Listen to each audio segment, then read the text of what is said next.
3 सितंबर 2017 north Korea के पुंगिरी nuclear test site जब दोपहर करीब 12:30 पर 6.3 तीव्रता का भूकंप आया, जिसने आसपास के इलाके को हिला दिया। इस भूकंप ने कई इमारतों को तबाह कर दिया। इसने साउथ कोरिया, जापान, अमेरिका, चीन और रूस की नींद उड़ा दी। और बाद में पता चला कि इस भूकंप का असली कारण एक न्यूक्लियर टेस्ट था, जो हमारे एक बेवकूफ मोटे आदमी ने किया था।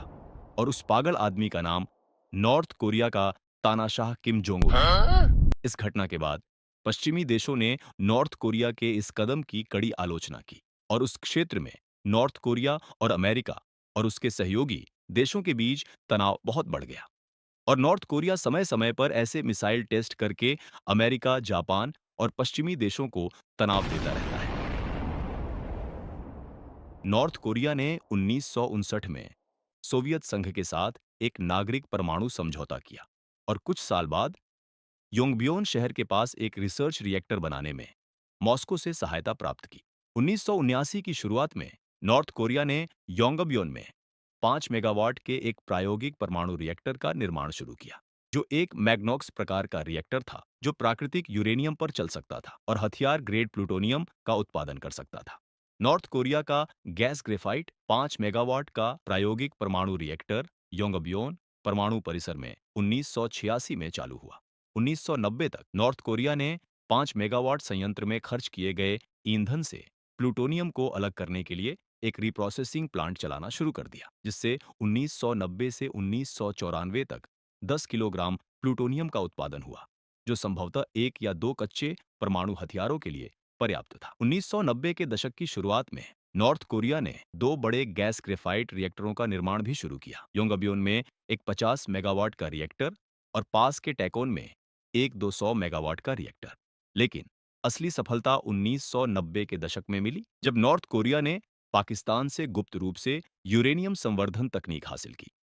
एक्यू खान, जिनकी 10 अक्टूबर को 85 साल की उम्र में कोविड-19 से मौत हो गई, पाकिस्तान के न्यूक्लियर बम प्रोग्राम के आर्किटेक्ट थे।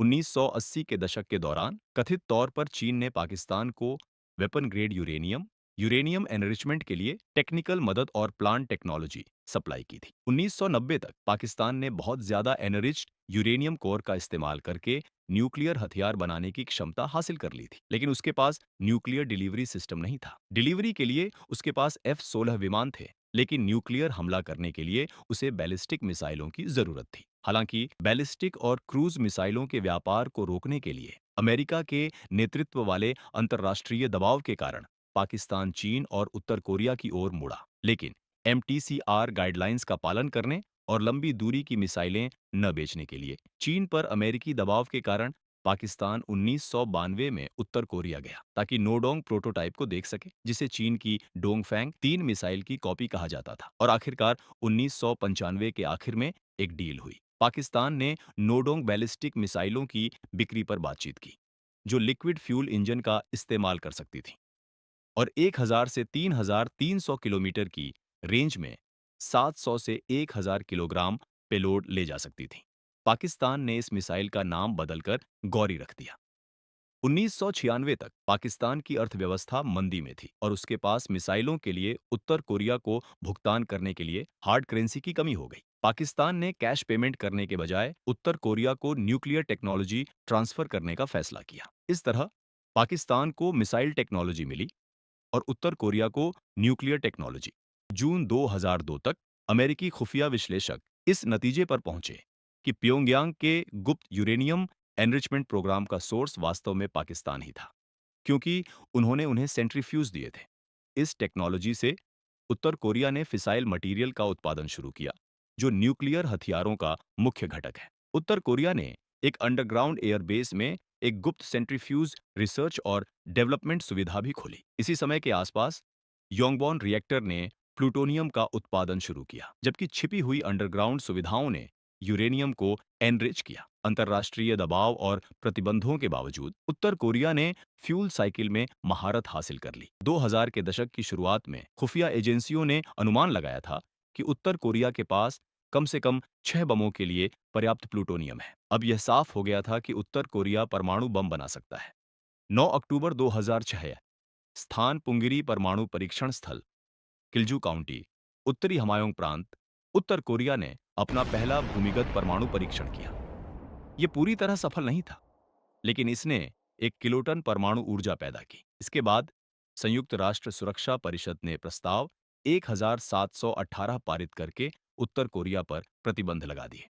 लेकिन उत्तर कोरिया यही नहीं रुका। उत्तर कोरिया ने 25 मई 2009 को अपना दूसरा परमाणु परीक्षण किया, जिसकी क्षमता 2 से 6 किलोटन थी। इसके बाद तीसरा परमाणु परीक्षण 12 फरवरी 2013 को किया गया, जिसकी क्षमता 6 से 16 किलोटन थी। और चौथा परमाणु परीक्षण 6 जनवरी 2016 को किया गया, जिसकी क्षमता 4 से 10 किलोटन थी। इसके बाद 9 सितंबर 2016 को अपना पांचवां परमाणु परीक्षण किया, जिसकी क्षमता 10 से 20 किलोटन थी, जो हिरोशिमा और नागासाकी पर गिराए गए परमाणु बमों के बराबर थी। और नॉर्थ कोरिया ने दावा किया कि इसे एक रॉकेट पर वॉरहेड की तरह लगाया जा सकता है। नॉर्थ कोरिया ने 3 सितंबर 2017 को अपना छठा और सबसे शक्तिशाली परमाणु परीक्षण किया। ये विस्फोट नॉर्थ कोरिया द्वारा 1 साल पहले किए गए पिछले परीक्षण से 5 से 10 गुना ज्यादा शक्तिशाली था। ज्यादातर विशेषज्ञों का अनुमान था कि हथियार की क्षमता 100 से 200 किलोटन के बीच थी, जिससे पता चलता है कि यह डिवाइस एक थर्मोन्यूक्लियर या हाइड्रोजन बम था। इस टेस्ट से 6.1 तीव्रता का भूकंप आया। उत्तर कोरियाई सरकार ने घोषणा की कि उसने एक हाइड्रोजन थर्मोन्यूक्लियर बम का विस्फोट किया है, जिसे एक इंटरकॉन्टिनेंटल बैलिस्टिक मिसाइल पर लोड किया जा सकता है। इसके कुछ हफ्ते बाद ही उसने एक नई इंटरकॉन्टिनेंटल मिसाइल लॉन्च की, जिसके बारे में विशेषज्ञों का कहना है कि यह संयुक्त राज्य अमेरिका तक पहुंचने में सक्षम है। अमेरिकी खुफिया एजेंसियों का अनुमान है कि उत्तर कोरिया के पास 60 परमाणु हथियार हैं और उसका परमाणु कार्यक्रम पहले की तुलना में कहीं ज्यादा उन्नत है। एक गोपनीय मूल्यांकन में अधिकारियों ने कहा है कि उत्तर कोरिया ने सफलतापूर्वक एक कॉम्पैक्ट परमाणु हथियार विकसित किया है, जो एक बैलिस्टिक मिसाइल के पेलोड में फिट हो सकता है। इस परमाणु परीक्षण के बाद उत्तर कोरिया ने अभी तक कोई और परमाणु परीक्षण नहीं किया है। अब उत्तर कोरिया के लिए सिर्फ परमाणु बम होना ही काफी नहीं है। उत्तर कोरिया के पास इन परमाणु बमों को अपने पसंदीदा देशों, जापान और अमेरिका तक पहुंचाने की क्षमता भी होनी चाहिए। और इसके लिए केवल दो ही तरीके हैं, एक है मिसाइल और दूसरा है हवाई जहाज। अब हवाई जहाज तकनीक विकसित करना उत्तर कोरिया के लिए एक बहुत ही जटिल और महंगा काम है। इसलिए उत्तर कोरिया ने शुरू से ही मिसाइल तकनीक पर ज्यादा ध्यान दिया है। 1970 के दशक के आखिर में या 1980 के दशक की शुरुआत में उत्तर कोरिया को मिस्र से कई लंबी दूरी की स्कड बी मिसाइलें मिली। सोवियत संघ ने उत्तर कोरिया को सीधे स्कड की आपूर्ति करने से इनकार कर दिया, लेकिन उत्तर कोरिया ने 1970 के दशक से अपने खुद के डिजाइन के आधार पर मिसाइलों का उत्पादन शुरू कर दिया। एक स्थानीय उत्पादन केंद्र स्थापित किया गया और पहली संशोधित कॉपी का नाम हासांग 5 रखा गया। समय के साथ मिसाइलों के अधिक उन्नत प्रकार विकसित किए गए। आखिरकार उत्तर कोरिया ने खुद को बैलिस्टिक मिसाइलों से लैस कर लिया, जो जापान तक पहुंचने में सक्षम थीं। 1990 के दशक में उत्तर कोरिया ने चीन की मध्यस्थता से एक सौदे में पाकिस्तान को मध्यम दूरी की परमाणु सक्षम मिसाइलें बेची। 2005 में नॉर्थ कोरिया की हासांग 7 नोंग मिसाइलों की कुल रेंज 900 किलोमीटर होने का अनुमान था, जिसमें 1000 किलोग्राम का पेलोड था। यह साउथ कोरिया और जापान, रूस और चीन के कुछ हिस्सों तक पहुंचने के लिए काफी है। हासांग 10 नॉर्थ कोरिया द्वारा डिजाइन की गई मीडियम रेंज बैलिस्टिक मिसाइल है, जिसकी रेंज 2490 किलोमीटर 1550 मील तक है और यह न्यूक्लियर वॉरहेड ले जा सकती है। नॉर्थ कोरिया ने हाल के सालों में कई तरह की बैलिस्टिक और क्रूज मिसाइलों का परीक्षण किया है। इसने हाइपरसोनिक मिसाइलों का भी परीक्षण किया है, जो आवाज की गति से कई गुना तेजी से उड़ सकती हैं और रडार से बचने के लिए कम ऊंचाई पर उड़ सकती है। साथ ही पनडुब्बियों से लॉन्च की जाने वाली अन्य मिसाइलों का भी परीक्षण किया है। पिछले साल अक्टूबर में नॉर्थ कोरिया ने एक और तरह की मिसाइल दागी, जो जापान के ऊपर से गुजरी, जिसे मीडियम रेंज की हासांग 12 माना जाता है। यह 4500 किलोमीटर तक की यात्रा कर सकती है, जिसकी रेंज प्रशांत महासागर में अमेरिका के गुआम द्वीप तक है। जनवरी 2022 में नॉर्थ कोरिया ने हसांग 17 मिसाइल का परीक्षण किया, जिसकी रेंज 15,000 किलोमीटर या उससे ज्यादा थी। यह संभावित रूप से एक के बजाय 3 या 4 वॉरहेड ले जा सकती है। अप्रैल में नॉर्थ कोरिया ने अब तक की अपनी सबसे शक्तिशाली मिसाइल हासांग-18 का परीक्षण किया।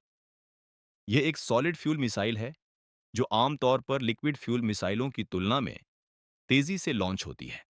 यह MIRV टेक्नोलॉजी से लैस है और इसकी अधिकतम गति 27 मैक तक है, जिससे इसे रडार पर पता लगाना बहुत मुश्किल हो जाता है। अब नॉर्थ कोरिया के लिए परमाणु हथियार क्यों जरूरी है? इसका कोई सही जवाब नहीं है, लेकिन नॉर्थ कोरिया, साउथ कोरिया और जापान जैसे देशों के पास स्थित है, जो अमेरिका और पश्चिमी देशों से बहुत ज्यादा प्रभावित हैं, जो हथियारों की टेक्नोलॉजी के मामले में नॉर्थ कोरिया से बहुत आगे है। इसके साथ ही अमेरिका दूसरे देशों की अंदरूनी राजनीति में दखल देता है और कई देशों में तख्तापलट भी करवा चुका है। शायद नॉर्थ कोरिया इसी बात से डरता है। इसीलिए परमाणु हथियारों को किम का किसी भी ऐसे प्रयास के खिलाफ बीमा कार्ड माना जाता है।